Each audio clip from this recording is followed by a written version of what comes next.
Sobrang init na ng panahon pero si Tito Mars na makikita mo na kumain ng sardinas food review challenge. Huwag mong subukan. Masisira ang buhay mo.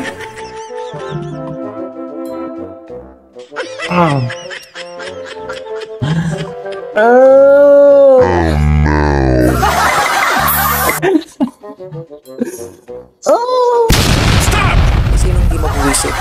Hindi ko na sana to papansinin, i-react. Pero dahil sobrang viral to is talagang nakakainis. Ngayon ko lang siya papansinin for the first time.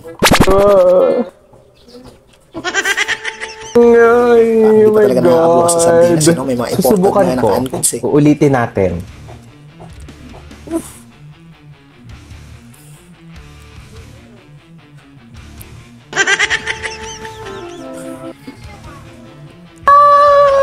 Ito na Alam mo, talaga. sa totoo lang, akala ko talaga isa sa mga royal blood family to si Tito Mars. Hindi ko makareact ng sardinas. Matatawa na lang, sobrang galing ho niya. No? At lahat dalang-dala yung mga netizen. At syempre marami nainis sa kanya at nag-mass report sa kanya. Grabe ho ko talaga tong food review na ginawa niya sa sardinas. Naniniwala kayo na, talagang naniniwala kayo na hindi pa siya nakakatikim ng sardinas? Uy, sabi niya nga, meron po siyang apology video na ginawa. No? At panonood natin, re-react natin yung ginawa niyang video na paghingi ng tawad. No? Babasihan natin yan. So kung paano pa gumagana yung action speaks louder than words, wala daw siyang sinasabi na masasakit na salita, pero dito sa ginawa niyang reaction sa food review ng sardinas, talaga nang mapapanas ka. Meron na ho siya ngayong bagong balot challenge na naman, food eating challenge naman, kaso balot. So maaasar ka na rin, wag na natin panoorin yun, pero dito tayo focus sa sardinas ngayon. So tara, i-react natin yung kanyang hininging tawad, no? Paghingi niya ng tawad na video. Tara. Diba? Kung nanonood kayo sa akin. Lalong-lalo na ho doon sa sobrang viral ngayon na sardinas. Umpisahan na ho natin yung tanong. So ito, i-react natin yung apology, video apology na ginawa ni Tito Mars. So tara, panoorin natin at i-react natin kung ano nga bang palusot na idadahilan nito ni Tito Mars. Tara. Hey, what's up mga Triple R?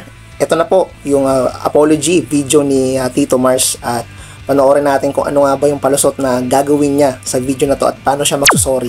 Panoorin natin. Magandang gabi ho, Tito Mars po ito. Wala ho muna tayong eating challenge sa ngayong araw na to. Gusto ko lamang ho sanang klaruhin yung mga katanungan. Gusto ko lang din ho sanang sagutin yung mga katanungan ng mga netizens tungkol nga dun sa mga videos ko na nilabas ko nito lang.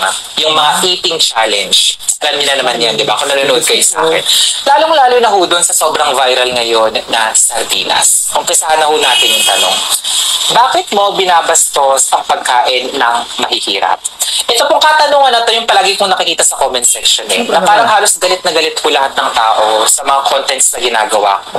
Kasi ho, ang pagkakaintindi ho nila, binabastos ko ho yung pagkain ng mga mahihirap. Unang-una ho, hindi ho ako mayaman. Mahirap din ho ako. Hindi siya mayaman. So bakit ko kailangan bastusin yung pagkain ng mga mahihirap? Kung babasusin ko man yun, didirekta rin ho akong matatamaan doon. Kasi mahirap din ho ako, hindi ho ako mayaman. At kung babasusin ko man ho talaga yung pagkain ng mga mahirap, di ho sana ang sinabi ko ho sa mga videos na ginawa ko. Hindi daw siya mayaman, pero dalawang gold necklace tong suot niya. Ako nga, walang gold eh. Alam mo, bihira lang sa mga mahirap kung talagang bibili ka ng gold. Pero para sa amin, kung talagang mahirap ka, di ba, hindi ka basta-basta makakabili ng gold, di ba? Kasi uunahin mo yung pambili ng pagkain kaysa sa makabili ka ng gold. Dalawa pa, di ba? Tuloy natin. Ganito. Bakit ganyan yung mga pagkain na yan? Parang kanin baboy. Sinong taong kakain ng ganyang klaseng mga pagkain? Ganito pa. Ano ba yung pagkain na to? Napakabaho naman ito. Buti kaya niyo itong kaining mga mahihirap. May sinabi ho ba akong mga ganong klaseng salita sa mga video? Wala ka nga, teka lang, wala ka nga sinasabi. Itong problema dito kay Tito Mars.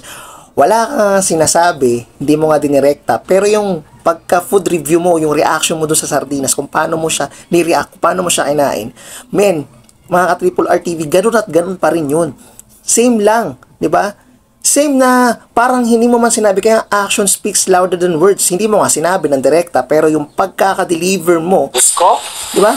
Tingnan Kung natin. babalikan niyo ang lahat ng mga videos na ginawa ko, lahat ng mga eating challenge na ginawa ko, wala ko kayong maririnig na mga ganong klaseng salita sa kahit anumang video. Again, Tito Mars, wala ka man lang sinabi, hindi mo man sinabi yung mga bagay na sinasabi mo ngayon, totally, sa pag-action mo pa lang, sa pagbibigay mo ng reaction na ganong kaarte, na ganong katindi yung sa reaction mo sa sardinas, na parang ever since hindi ka pa nakakain ng sardinas, sinabi mo nga mahirap ka. Even nga mga imported canned goods, di ba, na mga dilata, is meron ngang tinatawag ito, meron ngang easy open Alam mo yan, may mga spam, di ba? So, same way lang din sa sardinas, may mga easy open din ngayon. Wag kami, iba na lang, alam ko naman for the content nyo, pero walang natututunan sa iyo netizen.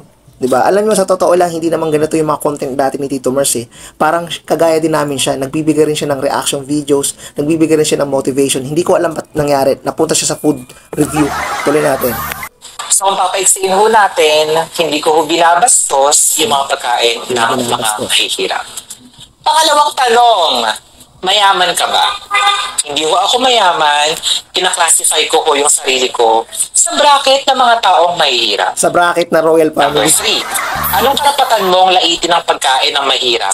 Hindi mo ba naiisip yung mga taong sarap na sarap dito? Nasagot ko na ho yung unang parte, anong karapatan mong laitin yung mga pagkain ng mahihirap? Ulitin ko ho, hindi ko ho nilalait yung pagkain ng mga mahihirap. Kung sa tingin nyo ho, ganin nyo ho na-perceive, ganin nyo ho na-intindihan, yung mga videos na ginagawa ko, nire-respeto ko ho yan. Kasi meron ho kayong kalayaan. Sa totoo lang, kahit ano kasing iba tong salita mo dito na masasakit na salita kay Tito Mars is okay lang. Kasi, magandang ang tawag dito. Yung, alam mo yung impact ng views niya, tataas, mag-viral siya. Good engagement po to. Diba? At napansin siya ng mga content creator na mga sikat, kagaya ni Boss Ato, diba? Page ni Ato, diba? Kagaya ni TPC nga pala, ni TPC, si Idol. Diba? Alam mo, nakapuha ko ng atensyon kaya si TPC nagbigay ng reaction dito. Hindi ko lang napanood kung si Real Talk Darbs ba, napansin na rin siya, no? So, strategy niya, no? Kahit nga maging masama siya sa mata ng mga netizens, sa mga mata ng mga viewers, okay lang. Basta kumiti lang. Sa totoo lang, 40k followers lang to, pero napapansin. Hindi kagaya ko, diba? Nagsisimula pa lang ako. Pero siya, kapansin-pansin lang. Ako, hindi ko to kayang gawin para lang sa ivuviskos. Ganito ang reputasyon na, may reputasyon ako, may prinsipyo ako no? Kasi gusto kong may matutunan sa akin. Yung mga viewers ko, hindi yung ganyan. So, yun na pagbibigay ko ng komento na dati naman Tito Mars, nagbibigay ka ng magagandang payo, diba? Mga reaction videos lang din naman ginagawa mo. So, sa tanong dyan, may files na sinabi na kumakain ka ba talaga ng sardinas? Ang sagot niya, oo. Kung sinabi niya daw, oo, hindi naman daw kayo maniniwala. At kung hindi, hindi pa rin. So, walang akwenta-kwenta ho talaga. So, sa totoo lang, huwag ka nang magtanggi, diba? Huwag mo nang i-deny. Choice nyo ho yan kung paano nyo ho iintindihin yung mga videos na nilalabas ng mga content creator. So, tama na yan. Hindi natin tatapusin panonoorin yung video. So, mga ka-Triple R TV, maraming salamat sa mga sumusuporta sa akin, no? Sa lahat ng subscribers ko at sa aking FB page na sumusuporta rin sa akin at sa aking FB profile, Raymond Ruiz Reyes. Talagang may mga ganyan tao, no? Mga content creator na gagawin lahat, no? Para lang kahit maging masama yung image nila sa mata ng tao, no? So, parang ito na yung next Rendon Labrador na mag-upgrade, no? Si Rendon, nagbago na ng style ng content. So, hindi na siya ganong matunog talaga, no? Wala siyang ginagawang kakaiba na mag-viral ngayon. Ito talaga, para mag-viral ka na mas mabilis, ito talagang gagawin mo. Pinakamadaling mag-react ng ganito. Sa ginagawa ko ito, isa rin akong reaction video na komentaryo na nagbibigay.